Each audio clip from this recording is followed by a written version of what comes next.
Polysécure, épisode PME. Je suis accompagné d'Emeline. Bonjour. Ça va bien? Ça va très bien. Et toi-même? Très bien aussi.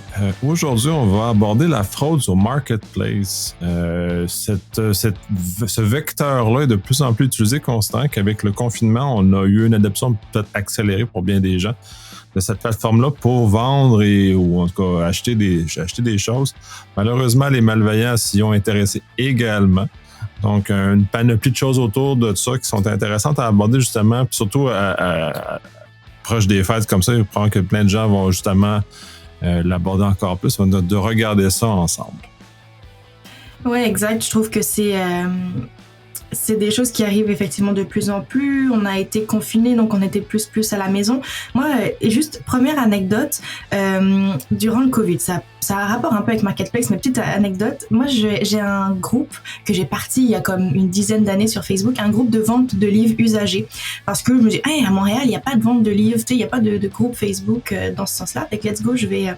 Et là, pendant le Covid, je m'étais fait chicaner par des gens qui m'avaient écrit à l'administrateur en me disant mais là c'est Covid, c'est confinement, puis là vous permettez encore les échanges de livres, c'est pas Covid friendly, j'ai comme ah ouais, j'avais pas pensé à ça. Donc bref, mais avec l'arrivée en plus de Marketplace, avant les ventes se faisaient beaucoup à travers des groupes, mais avec l'arrivée de Marketplace et la popularité des ventes entre particuliers, il y a vraiment eu une hausse des cas de fraude, de tentatives de fraude aussi. Il y a eu une hausse de tout ce type d'escroquerie et je voulais qu'on regarde un petit peu à la fois l'architecture de ce type de fraude-là, à quoi est-ce qu'il faut faire attention, puis de vous donner aussi certains exemples qui vont vous être parlants, certains plus parlants que d'autres. Et ça, c'est à la fois quand on achète, mais aussi quand on vend. Tu sais, on peut penser que c'est juste quand on achète qu'on peut potentiellement être victime parce qu'on envoie des sous à quelqu'un qui est malveillant, mais quand on vend aussi, il y a tout plein de choses qui arrivent. Donc, si vous vendez, vous avez mis un article en vente, vous avez un potentiel acheteur intéressé, mais est-ce que c'est souvent cette personne, elle est trop occupée. Je sais pas si ça t'est déjà arrivé toi de ton côté, mais la personne est trop occupée, elle peut pas se déplacer, c'est vraiment typique. Donc là, il ou elle a trouvé la solution. Elle va envoyer un facteur UPS ou peu importe, il y en a d'autres noms qui me viennent pas en tête vite comme ça, pour faire ramasser le colis et remettre l'argent comptant par la même occasion. Puis là, tu dis, où est le mal? Il y a vraiment un facteur qui va venir et qui va récupérer les choses et je vais avoir mon argent. Qu'est-ce que t'en penses? Est-ce que t'as déjà été témoin et quelle serait la recommandation que tu donnerais à quelqu'un qui vit ça en ce moment? Moi, je ne consomme pas ce genre de service-là pour de multiples raisons. Autant je ne vends pas que je n'achète pas là-dessus, mais dans mon entourage, j'ai beaucoup de gens qui le font. Oui, j'ai entendu parler de ce cas spécifique-là. C'est toujours difficile, justement, quand on fait un échange comme ça, puis ça, il y a beaucoup de cas répertoriés, justement connus. Ce courrier-là, comment on peut savoir que c'est vraiment quelqu'un de la compagnie en question qui est là? Comment on peut savoir ce genre de choses-là? Le cas du PS, c'est peut-être un peu plus facile parce qu'on a des camions très distinctifs qui sont très, très coûteux à imiter, si on veut, parce que c'est toujours ça qu'on va comment le coût d'imitation, mais l'habit lui-même n'est pas coûteux à imiter. Donc, il faut voir comme ça. Donc, on a des symboles dans lesquels on doit regarder qui sont plus difficiles à forger, à être inexacts ou se prendre pour un nom. Donc, c'est une stratégie de regarder ce genre de choses-là, mais cette façon-là moi, je suis déjà pas confortable avec l'idée que quelqu'un qui n'est pas l'acheteur se présente. Puis là, dans ce que tu dis n'est pas dit, comment l'argent va être échangé? Est-ce que c'est un chèque qui va être transmis? Est-ce que c'est qu'est-ce qui encadre le dit échange? Parce que c'est un chèque, c'est très facile qu'il n'y ait pas de fonds ou que ce soit un faux. Puis c'est nous qui, malheureusement, va être piégés là-dedans, puis on n'aura plus aucun recours parce que l'objet a disparu, puis probablement que l'adresse ou la personne devient inexistante. Donc, à ce moment-là, très difficile d'avoir des recours pour récupérer l'argent ou le bien dans lequel on a. Fait que c'est très malaisant. Il y a tellement de différentes finalités. Tu donnais des très très bons exemples en lien avec le chèque, ça peut être aussi des virements Interac, puis des virements Interac, des fois, même souvent, il y a des gens qui font beaucoup confiance aux virements Interac, ce qui est normal parce que la plupart du temps c'est légitime. Mais comme tout, il y a toujours une petite déviance dans toute bonne chose et c'est déjà arrivé, j'ai déjà traité des dossiers où est-ce que la personne reçoit un virement Interac l'accepte, donne le téléphone en échange ou peu importe l'objet. Donc là, c'était plus dans une optique où est-ce que je te vends quelque chose, pas j'achète, mais je vends. Et finalement, le virement Interac avait été fait par le fraudeur depuis un compte qui n'était pas le sien. Fait que là, la personne qui se retrouve à avoir donné son téléphone contre une somme d'argent doit en plus rendre des comptes à sa banque en disant non, c'est pas moi qui ai fraudé le compte de l'autre personne. Il y a eu un intermédiaire là-dedans, puis moi aussi j'en suis victime. Donc gros problème. Pour revenir à UPS, je veux parler d'une des possibilités, d'une des finalités, parce qu'effectivement, ça peut être vraiment plus stagé avec, comme tu disais, un faux camion, c'est intense, mais un faux livreur dire, oh oui, le camion, il est dans la rue derrière, puis je suis venu à pied, là, là, là. Mais là, les gens, et je parle de quelque chose de vécu proche dans la famille, quelqu'un que qui a été un peu plus au bout, qui a rien perdu, mais moi, j'étais curieuse de savoir qu'est-ce qui arrive pour vrai, parce que là, j'ai dit, si la personne elle me paye bel et bien, il est où le problème? Tu sais, elle est où la subtilité du stratagème? Quand tu continues la communication avec la personne, avec le soi-disant fraudeur, au fur et à mesure que l'histoire se dévoile, on se rend compte que ce qui nous attend au bout de la ligne, c'est effectivement une arnaque. Parce que rapidement, la conversation devient un peu suspecte. On nous apprend qu'il y a des frais qui doivent être ajoutés et que la compagnie de transport, elle exige de payer les frais d'assurance pour ce type de procédure. Donc, elle est là l'arnaque finalement. Il n'y a jamais aucun livreur qui va se pointer. C'est juste une arnaque de dire faut que tu payes d'avance les frais. Et l'acheteur, donc l'acheteur, il tente vraiment de nous convaincre qu'il doit ajouter ce montant à la facture totale, mais pour le moment, c'est vraiment juste pour la procédure. Mais ensuite, il va nous débourser en achetant peu importe, en nous remboursant d'une certaine façon. Puis tout de suite après, les faux acheteurs, il va vous demander l'adresse postale, il va vous demander tout ça. Puis là, tu reçois un beau courriel, tu fais un beau petit paiement avec un beau petit lien pas sécurisé du tout. Et en fait, elle est là, l'arnaque. Tu viens de payer. C'est des petits montants quand tu regardes. C'est pour, c'est peut-être des 20, 30 dollars. C'est des petits montants. Mais quand tu accumules ça par le nombre de personnes qui sont potentiellement victime, c'est aussi vraiment un problème. Donc au final, après, t'entends plus jamais parler de la personne. Oui, et puis là, c'est l'autre aspect aussi, puis justement, c'est la honte, parce qu'on a déjà abordé ça dans un épisode sur les émotions, la honte qui est associée à cette fête à boire.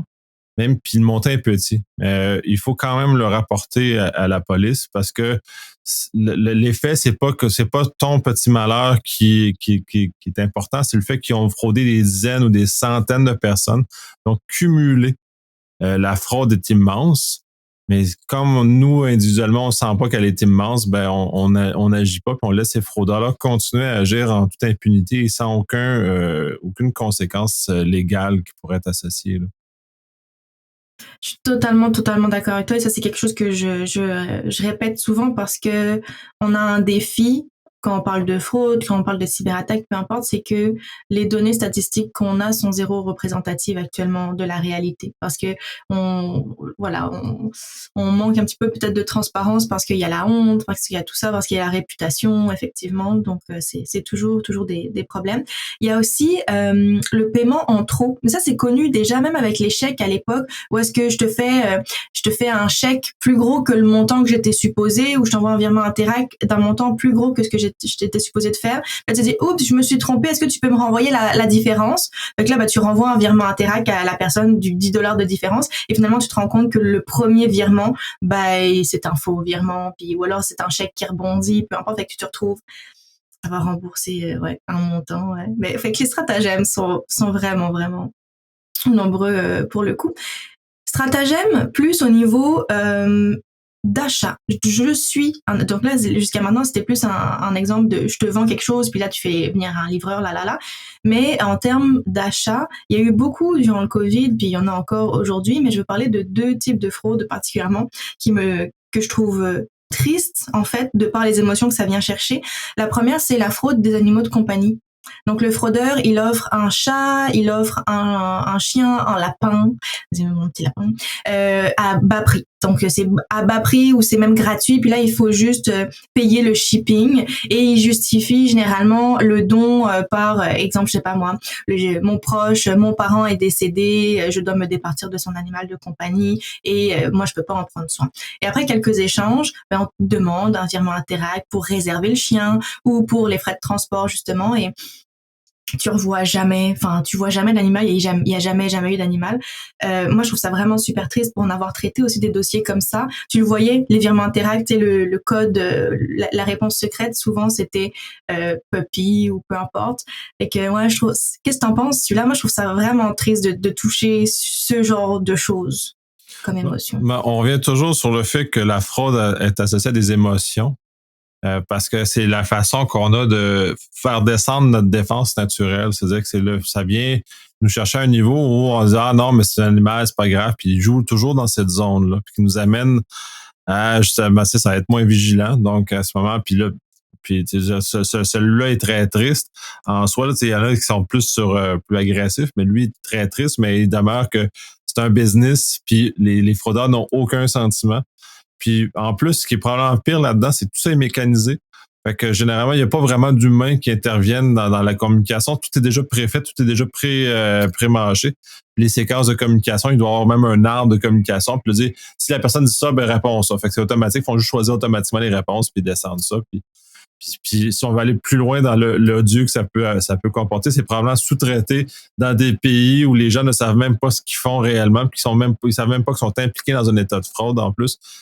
Bref, tout ça est très triste. Je suis d'accord, vraiment d'accord avec toi. Je te rejoins beaucoup, beaucoup sur tout ça. La deuxième fraude dont je veux parler, typique aussi et qui existe encore beaucoup, beaucoup, c'est la fraude à la location. Le fraudeur offre un logement, il offre une maison, un chalet à louer et il demande un dépôt de réservation. Et souvent, lorsque la victime se rend à l'adresse lors du rendez-vous qui est convenu, ben, le logement ou la maison, elle est pas à vendre, elle est pas à louer. Si tu te retrouves face à quelqu'un qui dit, ben non, ça n'a pas rapport, moi j'habite là puis je compte pas quitter.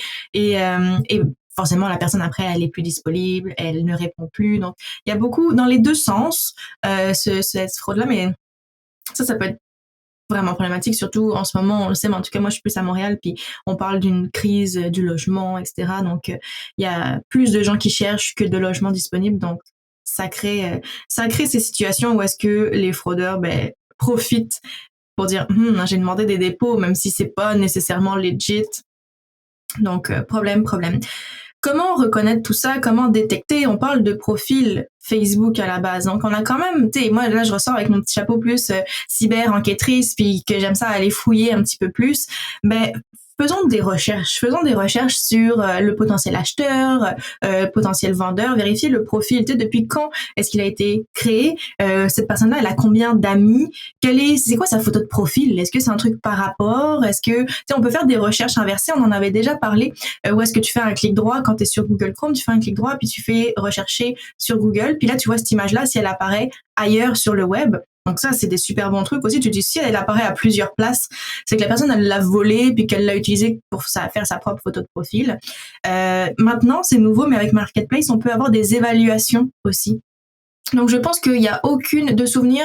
J'avais regardé dernièrement. Si la personne a moins de 5 évaluations, ça ne s'affiche pas sur son profil, mais du moment où est-ce qu'elle en a 5 et plus, ben, on va voir entre 0 et, pas 0, 0 étoile, 0 étoile et 5 étoiles. Donc, on peut noter aussi la personne. Donc, je sais que ça donne au moins de bons indicateurs dans ce sens-là.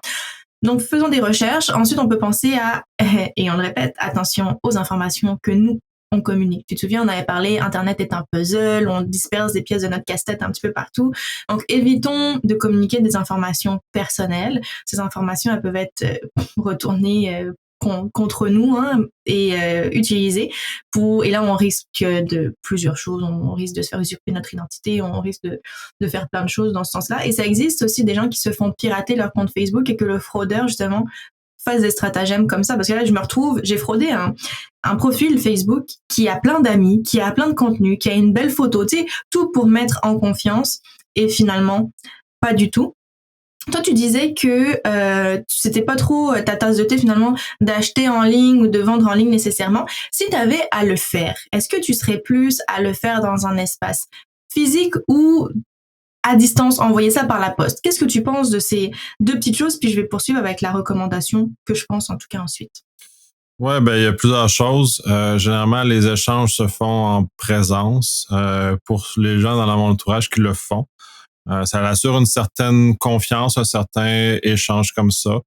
la façon que l'argent est échangé aussi par des mécanismes qui sont peut-être plus fiables malheureusement qu'un transfert. Là. Les transferts sont pas, comme tu mentionnais, ça peut être à partir d'un faux compte ou des choses comme ça. D'habitude, ça les ont avec un PayPal, par exemple, que des mécanismes qui sont plus robustes pour ce genre d'échange-là, puisque PayPal appartient à eBay, qui est une plateforme justement d'échange de cette nature-là, qui a mis en place ces structures. Moi, j'arrive de cette culture eBay, parce que j'ai de cette, on va dire de cette génération-là, où j'ai appris puis j'ai acheté beaucoup sur eBay à une époque. Donc, même si maintenant je le fais plus dans un marketplace, que je trouve que je suis moins à l'aise, je suis moins confortable parce que les symboles de confiance sont beaucoup plus difficiles à repérer. Comment on peut les opérer pour les voir. Puis, en plus, toutes les histoires d'horreur que j'ai entendues, de conversations qui n'en finissent plus avec du monde des acheteurs qui sont fâchés de choses bizarres ou qui ont des exigences, même s'ils sont légitimes dans leur démarche, des exigences qui sont démesurées ou ils comprennent pas le réel de ce que c'est. Fait que, bon, bref. C'est ça, mais c'est beaucoup de la recherche, donc beaucoup d'indicateurs de confiance. Là, tu mentionnais les reviews, mais même 5, c'est petit. En bas d'une centaine, c'est facile à en faire des fausses. Les photos de profil, oui, mais j'ai vu certains acteurs qui font juste comme reprendre leur face, la mettre sur quelqu'un d'autre ou changer des informations comme ça. Donc, d'être capable de manipuler, c'est rendu très, très facile aussi maintenant. Ou même des photos auto-générées, on a des... Fait que ces symboles-là sont difficiles à être capable de saisir dans le monde virtuel. C'est pour ça que le monde réel est beaucoup plus intéressant, mais il y a aucun autre danger aussi dans le monde réel, que les gens vont venir chez soi, donc vont connaître notre demeure, notre adresse, nos informations. Fait que si on fait affaire à des fraudeurs ou des potentiels voleurs, on s'expose aussi.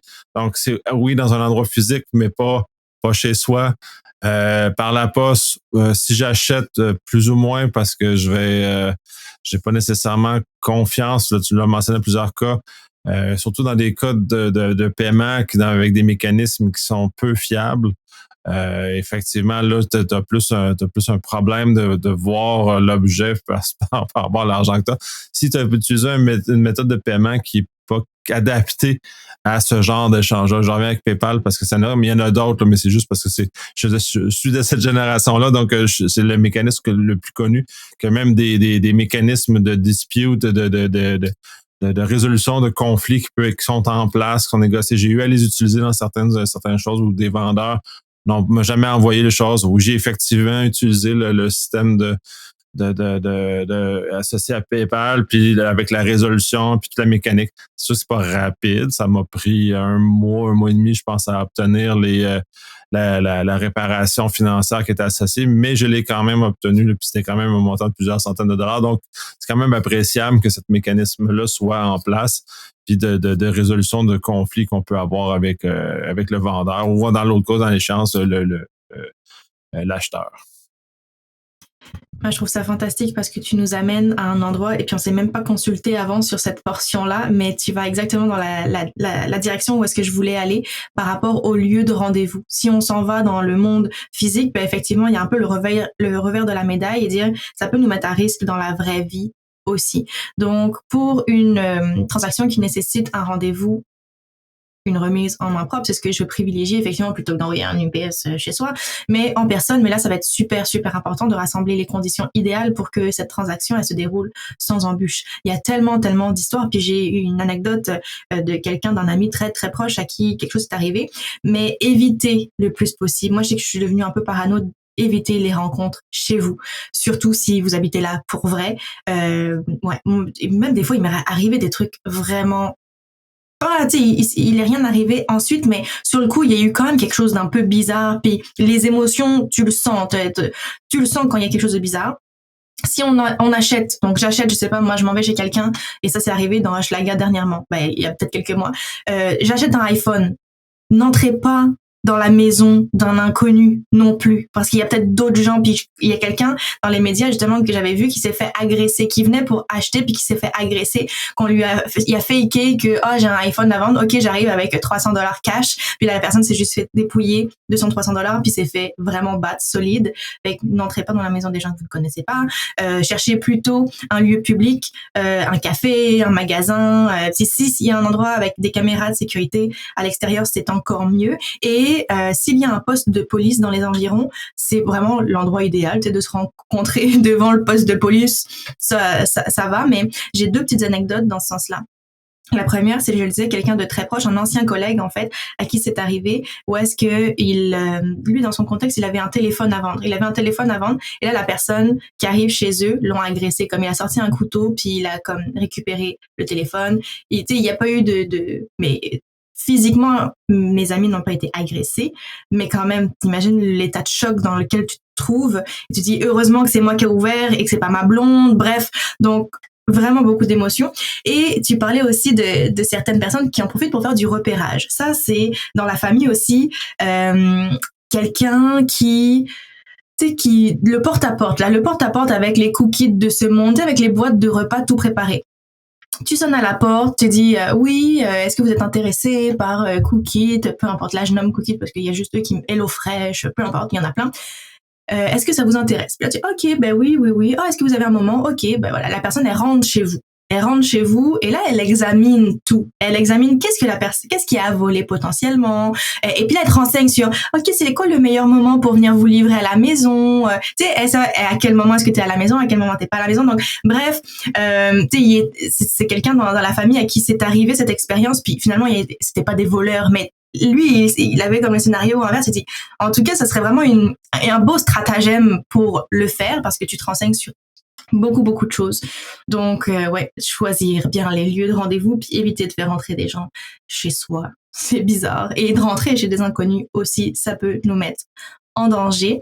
Et sinon, un autre truc, et je pense que c'est la dernière petite chose que je voulais donner comme astuce en tout cas, demander plus de photos. Tu sais, j'achète un article, ben je peux demander au vendeur des images supplémentaires, des photos des reçus, des photos dans un autre angle. Puis généralement, si c'est un faux article, il n'a pas nécessairement ces photos-là dans le même contexte, mais juste avec un angle différent. Donc, ça peut être un truc supplémentaire, même si c'est plus compliqué aujourd'hui de faire du montage non plus. Mais ouais, je pense que le mot d'ordre, c'est d'être vigilant plus, et surtout sur des plateformes qui sont...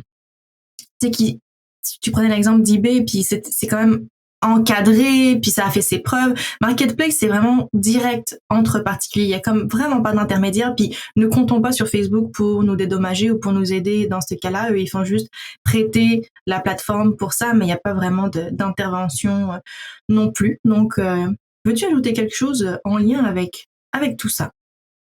Non, ben, c'est un bon rappel de tout ce que j'ai mentionné avant, justement, avec ces plateformes de confiance-là, les repères que tu peux avoir, d'être très prudent. Moi, j'ai un énorme malaise que les gens viennent chez moi. Fait, naturellement, j'ai ça. Puis, c'est drôle que dans un univers où l'humain a un état de confiance, puis si on remonte dans le temps, disons, il y a 20 ou 30 ans, ce qu'on dit là ne fait pas de sens. C'est drôle comment les choses ont changé, mais il faut aussi comprendre, c'est ça que les gens ont peut-être de la misère à saisir, c'est que l'industrialisation du crime qui est associée à ça et l'étendue ce que Internet donne essentiellement. Puis tu sais, t'as des fraudes avec des gens qui sont ailleurs dans d'autres continents ou tu sais qui font ça, ils font juste ça, eux autres sont comme une espèce de centre d'appel de fraude, puis ils font juste mécaniser tous ces éléments-là. Fait que c'est un peu malheureux face à ce genre de choses-là. Qu'on fait face. Pour ça, puis en plus, ça, j'aime beaucoup le modèle de eBay qu'on construit sur le fait que tu établis ta confiance en tant que vendeur et en tant qu'acheteur, parce que tu as une cote des deux côtés qui se construit. Donc, de ce moment-là, cette confiance-là, et fait qu'on a développé un système qui favorisait la confiance que Marketplace n'a pas autant mis d'emphase dessus, dans lequel il faut être plus prudent. Donc, le fardeau est plus sur nous de devoir être vigilant par rapport à ce qui se passe. Mais tu sais, il y a plein d'autres plateformes. C'est pas la seule plateforme qui fait ce genre de choses-là. Il y en a qui sont, je pense que le Petit Coin en France, qui est un équivalent, puis les packs au Québec, ça existe encore. Je sais même pas si ça existe encore, cette plateforme-là. Qui sont aussi des équivalents, mais qui sont pas reliés fortement avec un fournisseur plus gros. Puis c'est aussi l'illusion que Marketplace est associé à Facebook, mais Facebook n'est qu'un intermédiaire dans ce contexte-là. Fait que la marque ne donne pas la confiance dans l'endroit non plus. Puis ça aussi, ça peut tromper un peu les gens. C'est pas mieux que d'acheter dans une annonce dans un journal pour les plus vieux ou acheter sur les packs là, ou le petit coin qui sont des structures plus récentes mais technologiquement moins récentes que Marketplace. Fait que c'est un peu dans cet univers-là. Puis toutes les choses, là, tu le mentionnes dans le marché, beaucoup on pourrait dire des red flags, là, si on utilise le terme plus anglophone, là, des drapeaux rouges ou des choses qui sont dangereuses, puis il faut se méfier parce que on peut malheureusement se faire avoir sans qu'on s'en rende compte. Pour finir sur une note humoristique, tu parles du petit coin. En France, c'est le bon coin. Le petit coin, ça serait bizarre, mais... Ouais, non, mais bref, il est tôt le matin. Voilà. C'est parfait. Ça nous permet de finir sur une belle petite note avec plein d'émotions un peu plus positives dans cette thématique moins sexy en tout cas. Merci une fois de plus de m'avoir invité puis de me permettre de parler de tout ça. Je pense qu'on n'en parle pas assez et tu me donnes une belle tribune. Je te remercie. Merci de contribuer. C'est très intéressant justement de passer les messages au plus grand nombre de ces éléments-là parce que plus on transmet le message aux gens, moins ces fraudes-là vont être toucher au moins notre entourage. C'est pas le plus grand nombre possible justement de se défendre adéquatement malheureusement contre ça. Merci. Merci à toi. Bonne journée. Toi aussi.